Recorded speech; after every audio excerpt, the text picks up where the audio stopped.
अखिलेश यादव का एक बयान दिखा देता हूँ, इलेक्शन पर ही आया है उनका बयान। वो बंगाल, मुझे दिखे तो नहीं, बंगाल गए होंगे लेकिन जरूर वो प्रचार करने के लिए। अखिलेश कहाँ गए? अखिलेश गए हैं, एक दिन के लिए गए थे बस। हाँ मतलब मुझे जो भी है गए जरूर होंगे। घूमने का मन तो सबका। और उन्होंने कहा आप इंतजार कीजिए, अभी आप, चुनाव चल रहा है।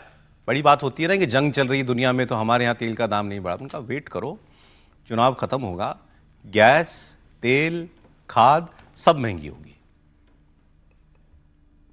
और चुनाव खत्म होते ही देखिएगा डीजल, पेट्रोल, खाद सब महंगा हो जाएगा। ये भारतीय जनता पार्टी ने तैयारी कर ली है। हमें आपको महिला आरक्षण मूल्य दिला देंगे और धीमे से रेट बढ़ा देंगे। भविष्यवाणी ही कर दी उन्होंने आपके तरीके से।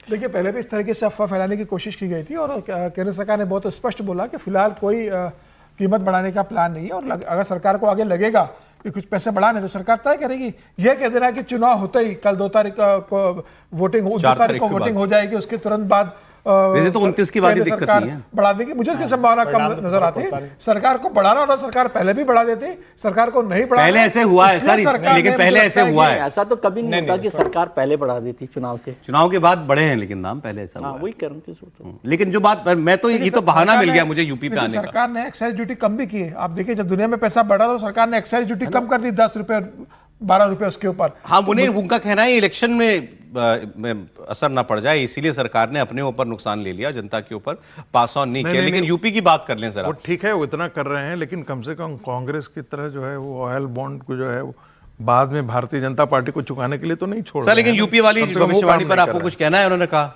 अभी कोई चुनौती ही नहीं है यूपी में। देखिए, मैं तो हमेशा इस बात को मानता हूँ कि कोई अजय बोल रहे हैं आप आगे, जो ममता बनर्जी के लिए है वो उत्तर प्रदेश की सरकार के लिए भी है। और उत्तर प्रदेश के बारे में तो अभी आप देख लीजिए ना, 37 सीटें लोकसभा में आई है। तो अब इस चुनौती को यदि आप नहीं देखना चाहते तो मत देखिए।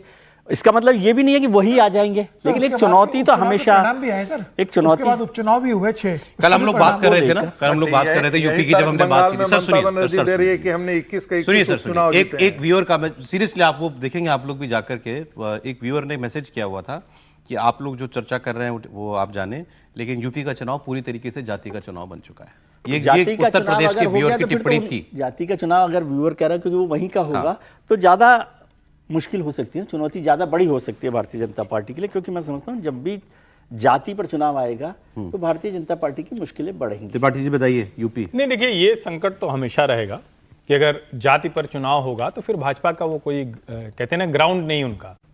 लेकिन क्या जाति का चुनाव उस तरह से हो रहा है जैसे हम लोग सामान्य संदर्भों में देखते हैं? मैं बार बार ये बात कह रहा हूं कि जो अखिलेश यादव और राहुल गांधी कर रहे हैं वो किस जाति को दूर करने की कोशिश कर रहे हैं। और वो जाति अगर पूरी तरह से भारतीय जनता पार्टी के साथ है और जिसकी वो बात कर रहे हैं उसमें से एक बड़ा वर्ग उसको, भाई यही कहते हैं ना, भाजपा तो पिछड़ों की पार्टी हो गई और वो दिन रात अगड़ों को, या अगड़ा कहना ठीक नहीं, मैं तो अगड़ा पिछड़ा भी कहना ठीक नहीं समझता हूं, लेकिन जो भी आप जनरल कास्ट कहते हैं, सामान्य वर्ग कहते हैं, उसको खिलाफ वो खड़े हैं। वो मतलब उनकी चुनावी कैंपेन ही जो जनरल कास्ट है उसको काट कर शुरू हो रही, तो भला कहां से वो भाजपा से वोट ले लेंगे?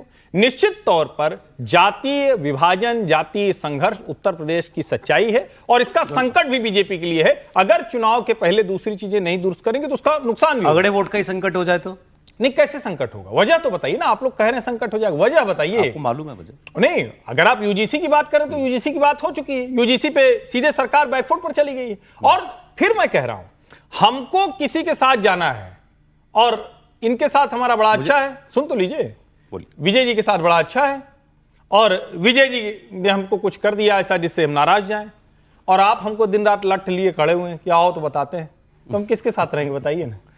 आप पुचकारने वाले आएंगे अभी चुनाव? कहां पुचकार पाएंगे? मतलब जो कह ही रहे हैं ना वो तो कह रहे हैं कि हमारा पीडीए है। मुझे साफ साफ बताओ, मुझे कल स्टूडियो में, क्योंकि आज ये बंगाल की खूब बात चल रही है, तो एक सेफोलॉजिस्ट आए। ऐसा नहीं है कि उत्तर प्रदेश में ब्राह्मण वोट और क्षत्रिय वोट समाजवादी पार्टी के साथ नहीं गया था।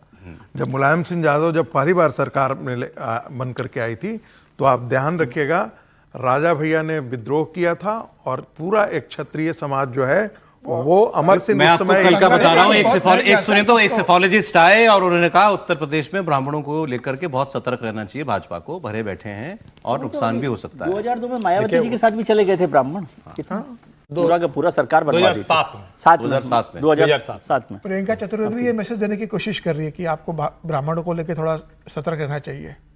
प्रियंका चतुर्वेदी जी बार बार बोल रहे हैं कि ब्राह्मणों की तरफ ध्यान दीजिए तो आप। उनको राज्यसभा मिल जाएगी तो उनको ब्राह्मण ठीक हो जाएंगे। या मथुरा से टिकट मिल जाएगा तो देखिए, बड़ी या मथुरा से सीधी सी टिकट बात मिल जाएगा है। लोकसभा का। ब्राह्मण भारतीय जनता पार्टी का पक्का वाला मतदाता है। जो भी 11, 12, 13, 14 अब एग्जैक्ट तो जनगणना के बाद पता चलेगा, लेकिन जो आंकड़े आए हैं उसके हिसाब से अगर वो सबसे बड़ा समूह है तो जब दूसरे समूह वो बात करते हैं तो वो क्यों नहीं बात करेगा। और ब्राह्मण तो मुख्यमंत्री भी नहीं मिलता फिर भी भारतीय जनता पार्टी के साथ पूरी तरह से खड़ा है। भाई आप कल्याण सिंह से देख लीजिए, रामप्रकाश गुप्ता से देख लीजिए, राजनाथ सिंह से देख लीजिए, चलें। अभी योगी आदित्यनाथ देख लीजिए, उसको मुख्यमंत्री की कुर्सी पर न बैठने के बावजूद वो भाजपा के साथ है। और अगर उसके बावजूद उसको लगेगा तो जाहिर है हर समाज अपने लिहाज से समूह करता है। चुनौती है लेकिन अभी ऐसी कोई चुनौती है नहीं, यूपी में कुछ चुनौती अभी नहीं। कोई चुनौती नहीं। अच्छा ठीक।